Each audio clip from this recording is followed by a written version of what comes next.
गुरुर्ब्रह्मा गुरुर्विष्णु गुरुर्देवो महेश्वरा गुरु साक्षात् परम ब्रह्म तस्मै श्री गुरुवे नमः। ओम नमो ब्रह्म दिव्यो ब्रह्म विद्या संप्रदाय कृतभ्यो नमो कृतभ्यो वंशऋषिभ्यो महद्भ्यो नमो गुरुभ्यः। शरोपल्लवरहिता प्रज्ञानघनः पटगद्धो ब्रह्मेवामस्मि। ओम नारायण पद्मं वसिष्ठं शक्तिं च तत्पुत्रं पराशरं च व्यासं सुगं गौड़पदं महान्तं युगुन्मथाच शिष्यं श्री शंकराचार्य मथाच पद्मां च हस्तामलकं च शिष्यं तम तोटकं वर्तिकारमन्यस्मद गुरु संतत महानतोऽस्मि श्रुति स्मृति पुराणानाम् आलयं करुणालयं नमामि भगवत्पादं शंकरं लोकशंकरं शंकरं शंकराचार्यं केशवं बादरायण सूत्रभाष्यकृतो वन्दे भगवन्तो पुनः पुनः। ईश्वरो गुरुरात्मेति मूर्तिभेद विभागिने व्योमवप्ताय देहाय दक्षिणामूर्तये नमः। ओम श्री गुरुभ्यो नमः। ओम श्री परमात्मने नमः। हम लोग गीता के चतुर्थ अध्याय पर विचार कर रहे हैं। ध्यान दीजिएगा, कोई अच्छे घर का व्यक्ति हो, इज्जतदार का घर का व्यक्ति हो, बहुत ही नाम हो उस क्षेत्र में उनका, उस परिवार को सब लोग इज्जत से देखते हों, ऐसे परिवार का व्यक्ति यदि मदिरा पीकर और सड़क पर गिरे मिले, मतलब यदि वो सड़क पर गिरा दिखे तो हम लोग कहेंगे कि उस व्यक्ति की ग्लानि हो गई, उस घर की ग्लानि हो गई, उस परिवार की ग्लानि हो गई, क्योंकि वह अपने अधिष्ठान से गिर गया है। जो उसका शोहरत है, जो उसके परिवार का इज्जत है, जो उसके परिवार का प्रतिष्ठा है, उस प्रतिष्ठा से गिर गया है। वह अपने परिवार का नाम डुबो दिया, मतलब वो अपने परिवार का ग्लानि किया है। तो उसी प्रकार धर्म की ग्लानि माने आजकल जिधर सुनिए उधर ही करप्शन की बात होती है, जिधर भी देखिए उधर करप्शन की बात होती है। यह अधिकारी करप्ट है, यह नेता करप्ट है, और अपने भारत में तो यह आसानी से सुनाई देता है। लोग कहते हैं कि बिना घूस लिए तो कोई काम ही नहीं होता है, बिना घूस लिए तो कोई काम ही नहीं हो रहा है। तो इसका मतलब है कि हमने करप्शन को स्वीकार कर लिया है। यदि हम ऐसा कहते हैं कि बिना घूस लिए कोई काम नहीं हो रहा है, तो हमने उस करप्शन को स्वीकार कर लिया है। और जब हम करप्शन को स्वीकार कर लेते हैं तो बुरी चीज़ों को स्वीकार कर लेना है। मतलब जब हम करप्शन स्वीकार किए, इसका मतलब हमने बुरी चीज़ों को स्वीकार कर लिया है जीवन में। उसी को कहते हैं धर्म की ग्लानि करना। जब हम अपने जीवन में बुरी चीज़ों को स्वीकार कर लेते हैं कि चलो इसके बिना तो काम नहीं चलने वाला है, तो फिर उसी को धर्म की ग्लानि कहते हैं। जैसे ध्यान दीजिएगा, आजकल के ब्राह्मणों में भी, चाहे कोई भी क्षत्रिय वैश्य शूद्र कोई भी है, तो कहीं भी ऐसा शास्त्र में मत नहीं है कि हमको मदिरा का पान करना है, या फिर हमें नॉनवेज भोजन करना है। तो ऐसा तो है नहीं। लेकिन देखिए, बहुत तेजी से हमारे क्षेत्र में नॉनवेज की खाने की परंपरा बढ़ रही है। वो कह रहे हैं, लोग कह रहे हैं कि इसके बिना तो हो ही नहीं सकता है। मतलब जब लोग ऐसा कहने लगे कि इसके बिना हो ही नहीं सकता है, तो वहां धर्म की ग्लानि हो गई है। बात समझ रहे हैं? मतलब ये है कि जैसे समाज में रहना है तो कोई कहे कि बिना मदिरा पान के समाज में रहना मुश्किल है। बिना नशा करने के लिए, हम नशा इसलिए करना जरूरी है कि हम अपने समाज में रह सकें, तो हमने धर्म की ग्लानि की है। तो इसलिए धर्म कोई रास्ते में नहीं भटक रहा है, धर्म कोई रास्ता में तो भटक नहीं रहा है, और धर्म कोई पुस्तकों में छुपा भी नहीं है। धर्म है मनुष्य के हृदय में। जब मनुष्य का हृदय सन्मार्ग से बिछुड़कर, जब मनुष्य का हृदय सन्मार्ग से बिछुड़कर गलत मार्ग में लग जाता है तो धर्म की ग्लानि होती है। और उस व्यक्ति के जीवन में जब एक समाज के सभी व्यक्ति उसी गलत मूल्यों को अपने जीवन में उतारते हैं, लाना शुरू कर देते हैं, तब हम कहेंगे उस समाज में धर्म की ग्लानि हो गई है, उस समाज में धर्म की ग्लानि हो गई है। यही तो देखिए, लंका में रावण का राज्य था, तो रावण तो ब्राह्मण था, और ब्राह्मण को कैसे रहना चाहिए ये भी उनको पता था। शिव के महाभक्तों में से थे। आज भी उनका शिव के सबसे बड़े भक्त के रूप में उनको पहचान मिलता है। तो इतने बड़े ज्ञानी होके भी आपने धर्म की ग्लानि की। ज्ञानी पुरुष जब धर्म की ग्लानि करता है तो भगवान अवतार लेते हैं दंड देने के लिए। इसीलिए भगवान ने कहा यदा यदा ही धर्मस्य ग्लानिर्भवति भारत। जब जहां धर्म की ग्लानि होती है तो वहां परमात्मा अवतार लेते हैं। अच्छा, जब ऐसी शंका हो कि आप किसी को ज्ञान योग, किसी को भक्ति योग और किसी को कर्म योग का उपदेश क्यों करते हैं, तो भगवान कहते हैं ये यथा माम प्रपद्यन्ते तास्तैव भजाम्यहम् मम वात्मानुवर्तन्ते मनुष्याः पार्थ सर्वशः। भगवान कह रहे हैं कि हे पार्थ, जो मुझको जिस प्रकार भजते हैं, जो मुझको जिस प्रकार भजते हैं, मैं भी उनको उसी प्रकार भजता हूं। मनुष्य सब प्रकार मेरे ही मार्गों का अनुसरण करते हैं। जो मनुष्य हैं वो सब प्रकार से मेरे ही मार्गों का अनुसरण करते हैं। ये यथा माम प्रपद्यन्ते तास्थैव भजाम्यहम्। जो जैसा भजता है वैसा मैं उनको भजता हूं। तो मुझे जो जिस इच्छा से, ध्यान दीजिएगा, मुझे भगवान कह रहे हैं कि मुझे जो जिस इच्छा से भजते हैं मैं उन्हें वही वस्तु उपलब्ध करा देता हूं।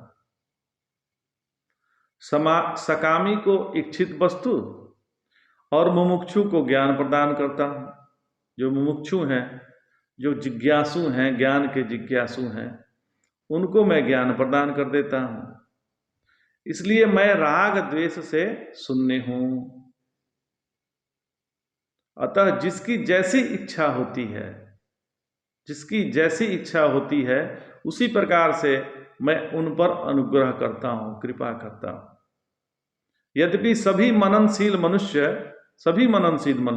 मेरे ही मार्गों का अनुसरण करते हैं, तथापि भक्ति या ज्ञान सब नहीं चाहते भक्ति ज्ञान।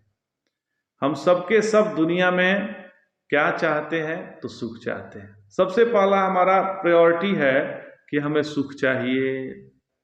सब जो भी हैं हम सभी चाहते हैं कि जीवन में हमें सुख मिले, आनंद चाहते हैं। वही तो भगवान है महाराज। भगवान तो आनंद स्वरूप ही हैं। जब हम इंद्रिय मन बुद्धि इनसे उपरत हो जाते हैं तब प्रभु को पाते हैं। इंद्रिय मन बुद्धि से हटना मतलब परमात्मा को पाना है। परमात्मा की प्राप्ति मतलब जगत के प्रति, जगत के किसी वस्तु व्यक्ति के प्रति कोई उपेक्षा नहीं रखना। जैसे 2000 की नोट है तो उसमें सभी नोट आ गई, 500 की भी आ गई, 200 की भी आ गई, 100 की भी आ गई, 50 की भी आ गई, सारे नोट उसमें आ गए ना। वैसे ही भगवान को पाना मतलब सबको पा लेना है। देखिए, एक राजस्थान के गांव में दिल्ली का ठग गया। दिल्ली में बड़े ठग हैं, हैं? तो वहां जाकर एक दुकानदार से कहा कि भैया मुझे 15 रुपये का चेंज देना। अब कोई 15 रुपया तो होता नहीं है, लेकिन कह रहा है कि 15 रुपये का चेंज देना। तो उसने 15 रुपये की नोट भी दे दी कि लो भैया। तो राजस्थान के गांव के लोग बड़े तेज होते हैं। तो दुकानदार ने कहा कि ठीक है, मैं चेंज तो दूंगा लेकिन 1 रुपया काट लूंगा। तो फिर उसने 15 की नोट देकर 14 रुपये, 15 रुपये की नोट ले लिया और 14 रुपये उसको लौटा दिया। तो वह जो है ठग था, चूना लगा कर गायब हो गया। मतलब यह है कि सभी आनंद को ही चाहते हैं। वो भी चाहते थे कि हमारी आमदनी हो जाए, और वो भी चाहते थे कि भाई इनको हम ठग लें। दोनों ही ठगना चाह रहे हैं। तो जैसे 2000 की नोट में सभी नोट आ जाती हैं, वैसे ही जो भगवान के प्रति निष्ठावान है, भगवान के प्रति जो निष्ठावान है, उसे जगत की वस्तुएं अपने आप उपलब्ध हो जाती है। आनंद को पाने के लिए हम जो कुछ भी करते हैं उससे दुख ही मिलता है। हम आनंद को पाने के लिए जो कुछ भी करते हैं उससे हमें दुख ही प्राप्त होता है। जैसे हमने शादी की आनंद की प्राप्ति के लिए, तो क्या शादी से कृतकृत्यता हो गई? क्या आनंद मिल गया? तो नहीं मिला, मिला दुख। फिर बच्चों को पैदा किया आनंद की प्राप्ति के लिए, तो क्या कृतकृत्यता आ गई? आनंद मिल गया? तो नहीं मिला, दुख ही मिला। जब भी हम आनंद को पाने के लिए कोशिश करते हैं तो दुख ही मिलता है। तो क्या करें? हम जो भी करें उसमें आनंद को प्रकट करते हुए करें। आनंद को प्रकट करने के लिए करें, आनंद को पाने के लिए नहीं करें। हम जो कर रहे हैं इसलिए कर रहे हैं कि खुशी मिले, पर हमें करना यह है कि हमारे करने से खुशी प्रकट हो। हम ऐसा करें उससे कि खुशी प्रकट हो जाए। चलना है तो खुशी से चलिए, बोलना है तो खुशी से बोलिए, कुछ करना है तो खुशी खुशी करिए, विचार करना है तो आनंद को प्रकट करने के लिए विचार करना है, दुखित होने के लिए विचार नहीं करना है। तो अगले श्लोक में भगवान बतलाते हैं कि मनुष्य लोक में कर्म जनित सिद्धि शीघ्र ही प्राप्त हो जाती है। कहते हैं, भगवान कहते हैं, कांक्षन्त कर्मणाम सिद्धिम यजन्त इह देवताः क्षिप्र ही मानुषे लोके सिद्धिर्भवतु कर्मजा। अर्थात जो लोग कर्मों से होने वाले सिद्धि की आकांक्षा करते हुए देवताओं की पूजा करते हैं, उन्हें इस मनुष्य लोक में वह कर्म जनित सिद्धि शीघ्र ही प्राप्त हो जाती है। कर्म की सफलता केवल मनुष्य को ही मिलती है। ध्यान दीजिएगा, कर्म करने से जो सफलता मिलती है वो केवल मनुष्य को ही मिलती है। यह जो पाप पुण्य है ये केवल मनुष्यों के लिए है। पशु पक्षी देवता आदि को पाप पुण्य नहीं लगते। पशु पक्षी अपने निसंग के नियमों के अनुसार चलते हैं। देवता लोग भोग के गुलाम होकर चलते हैं। मनुष्य को यह स्वतंत्र है कि अपने जीवन का उद्धार करे या न करे। जीवन का वो उद्धार करे या सत्यानाश करे, यह मनुष्य का स्वतंत्र है। इसलिए इस मनुष्य जन्म में कर्म की सिद्धि जल्दी मिल जाती है। तो कर्म की सिद्धि क्या है? तो उत्तर यह है कि कर्म की एक ही सिद्धि है, और वो है अंतःकरण का शुद्धिकरण। कर्माणि चित्त शुद्ध्यर्थम। कर्म का एक ही लक्ष्य है कि अंतःकरण शुद्ध हो जाए। तो वेदांत के अनुसार कर्म का प्रयोजन है कि अंतःकरण शुद्ध हो जाए। और उपासना का प्रयोजन है कि मन एकाग्र हो जाए, और ब्रह्म ज्ञान का प्रयोजन है अपने स्वरूप को पहचान करने में है। एक साधक के लिए जीवन में एक साधन है और साध्य परमात्मा है। एक साधक के लिए जीवन एक साधन है। जो साधक है उसके लिए जीवन एक साधन है, और साध्य क्या है? परमात्मा है। हम लोग जाते हैं मंदिर में तो भगवान को हम साधन समझ लेते हैं, अब बोलते हैं कि हमको ये वस्तु दिला दीजिए, मतलब साध्य वस्तु को समझते हैं। जबकि कोई भी वस्तु, चाहे कोई भी वस्तु हो, वो वस्तु भगवान के लिए होना चाहिए कि हमें भगवान प्राप्त हो जाए। हमारे लिए साध्य परमात्मा होने चाहिए, साधन ये संसार की वस्तुएं होना चाहिए। लेकिन हम समझते हैं कि साधन जो है, हम साधन समझ लेते हैं भगवान को और साध्य समझ लेते हैं वस्तुओं को। जबकि होना चाहिए कि साध्य परमात्मा होने चाहिए और साधन सब वस्तुएं होना चाहिए। हमें वस्तु इसलिए चाहिए कि हमको परमात्मा मिल जाए। अब भगवान 8वें श्लोक में कह रहे हैं कि धर्म की स्थापना के लिए युग युग में प्रकट होता हूं। 8वें श्लोक में बोले हैं। इसी को 13वें श्लोक में थोड़ा विस्तार करते हैं। क्या कहते हैं? चातुर्वर्ण्य माया सृष्टम गुण कर्म विभागशः तस्य कर्तारमपि माम विद्य कर्तामव्ययम्।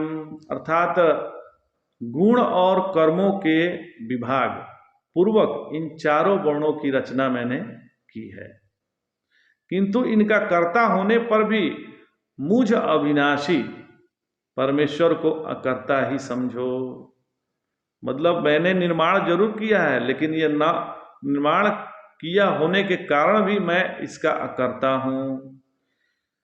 अच्छा, यद्यपि व्यवहार दृष्टि से चारों वर्णों को मैंने ही रची है, भगवान कह रहे हैं, तथापि परमार्थ दृष्टि से तुम मुझे अकर्ता ही जानो, क्योंकि तत्ववेता को कर्म नहीं मानते। तत्ववेता को कर्म नहीं मानते। मैं सृष्टि के उत्पत्ति, स्थिति एवं संहार रूप कर्म करते हुए भी इनसे असंग हूं। परमार्थ यह संसार सिर्फ माया मात्र है, इसे मैं माया द्वारा रचता हूं, और माया मोहित पुरुषों को कर्ता भोक्ता भी जान पड़ता हूं। जो माया से मोहित पुरुष हैं उनको मैं कर्ता जान पड़ता हूं, परंतु तत्ववेता मुझे नित्य शुद्ध बुद्ध मुक्त ही देखते हैं। तत्ववेता मन बुद्धि का साक्षी होता है, अतः वह व्यवहार दृष्टि से सब कुछ करता हुआ भी वस्तुतः कुछ नहीं करता है। अब प्रश्न एक उठता है कि एक ही तत्ववेता कर्ता और अकर्ता दोनों कैसे हो सकता है? जब एक ही तत्ववेता है तो वो कर्ता भी हो गया फिर अकर्ता भी हो गया, कैसे संभव है? तो इसका उत्तर यह है कि ईश्वर और तत्ववेता दोनों में विरुद्ध धर्म होते हैं। दोनों विरुद्ध धर्माश्रयत्व शास्त्र सम्मत है। ईश्वर दृष्टि से जो सर्वकर्ता है और सर्वभोक्ता है, वही शुद्ध ब्रह्म दृष्टि से अकर्ता और अभोक्ता भी है। इसी प्रकार जो तत्ववेता बुद्धि साक्षी रूप से अकर्ता अभोक्ता है, वही देह दृष्टि से कर्ता और भोक्ता भी है। तो प्रश्न फिर ये उठता है कि तो फिर ईश्वर और तत्ववेता में अंतर क्या है? तो इसका उत्तर यह है कि ईश्वर नित्य मुक्त और तत्ववेता जीवन मुक्त है।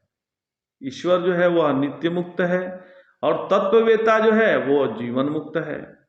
ईश्वर ज्ञान स्वरूप है, गुरुओं का गुरु है, तथा तत्ववेता को ज्ञान हुआ है। ईश्वर तो सर्वज्ञ है तथा तत्ववेता स्वरूप दृष्टि से सर्वज्ञ होते हुए भी देह दृष्टि से अल्पज्ञ है।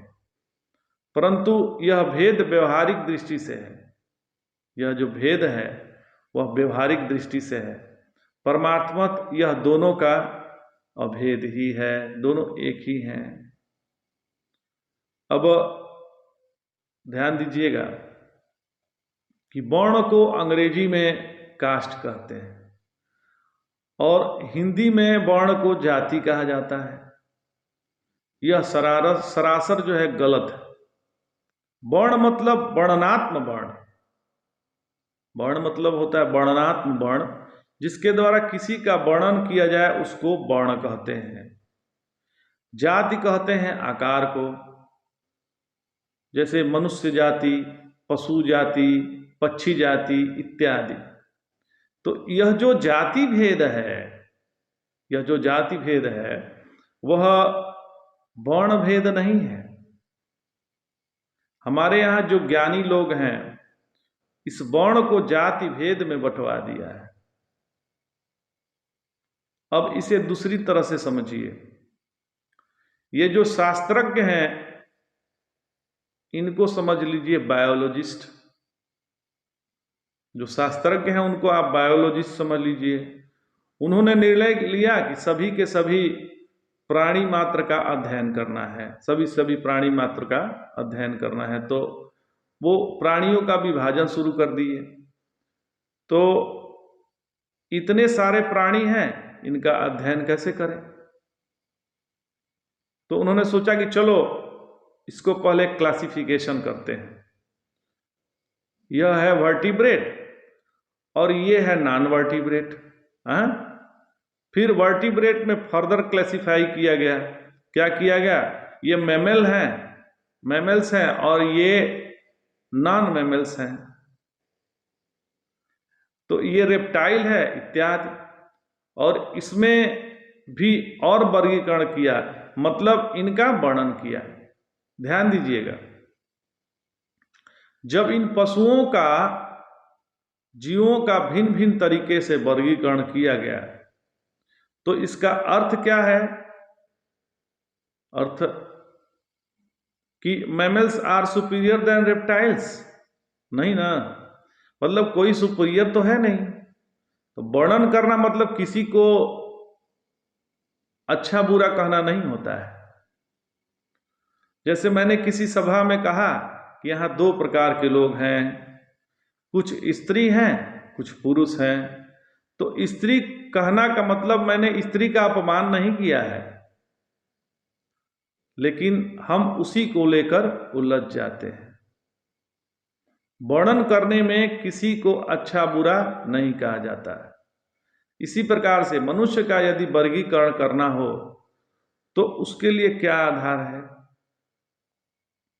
तो मनुष्य के प्रकृति के 4 प्रकार हो सकते हैं।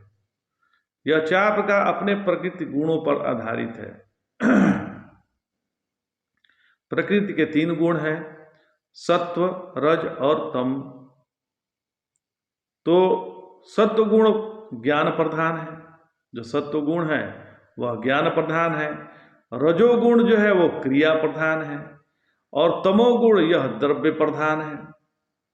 बड़ी ठीक से ठीक, बहुत अच्छे से समझ लीजिएगा। ये बहुत सूक्ष्म विषय है लेकिन यह ज्ञान का विषय है।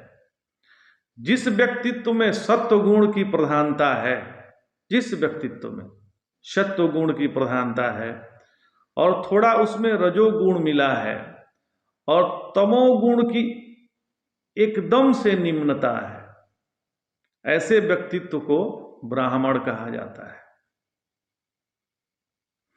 अच्छा, दूसरा, जिस व्यक्तित्व में रजोगुण की प्रधानता है,